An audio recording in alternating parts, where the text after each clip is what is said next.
A poor boy loved a rich girl years later, then again at a wedding. There was once a boy, a simple boy from a very poor family. He didn't have much, no expensive clothes, no big house, no luxury life.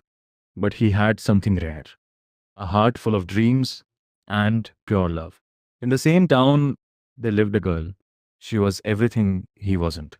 Rich, elegant, confident, the kind of girl Till admired from a distance. Her life was filled with comfort, big cars, branded dresses, and a future already planned for her. They met in college. At first, they were just classmates, then friends, and slowly the boy fell in love. Not because of her beauty, but because of her kindness, her smile, and the way she spoke to everyone with respect. He knew the truth, though he knew she belonged to a world he could never afford. Still, he loved her silently. One day he gathered courage. His hands were trembling, his voice was shaking. But he said, I love you. The girl looked at him too, surprised. There was silence for a few seconds, Tikesham. Then she smiled, but not the kind he hoped for. She said, You're a good person, but love isn't enough. She looked at his worn out shoes, his simple clothes, and continued, You can't give me the life I want. Those words, they didn't just reject him, they broke him. He didn't argue.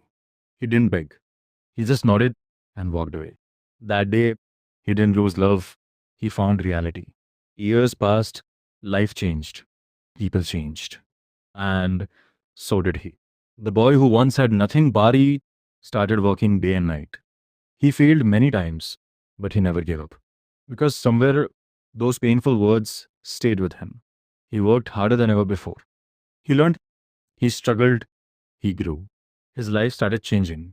A small job became a business, a small business became success, and one day he became everything he once wasn't: successful, respected, powerful.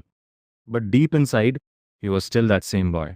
One evening, he received an invitation, a wedding invitation. He didn't expect anything unusual. But when he reached the venue, everything changed. It was a grand wedding.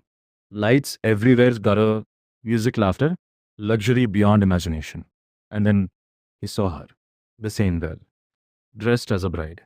For a moment, time stopped. Memories came rushing back. College days, that confession, those words, she saw him too. Their eyes met. There was no anger, no hatred, just silence.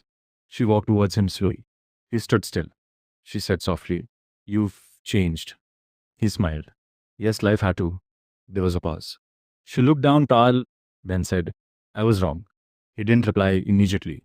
He just looked around at the wedding, at her, at the life she chose. Then he said, No, you were honest.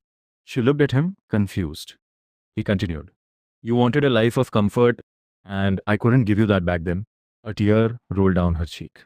She said, But maybe I lost something more valuable.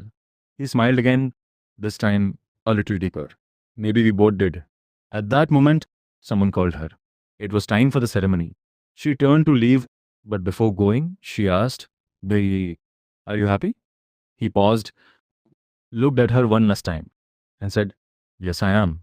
And this time, he truly meant it. She smiled, a silent goodbye, and walked away.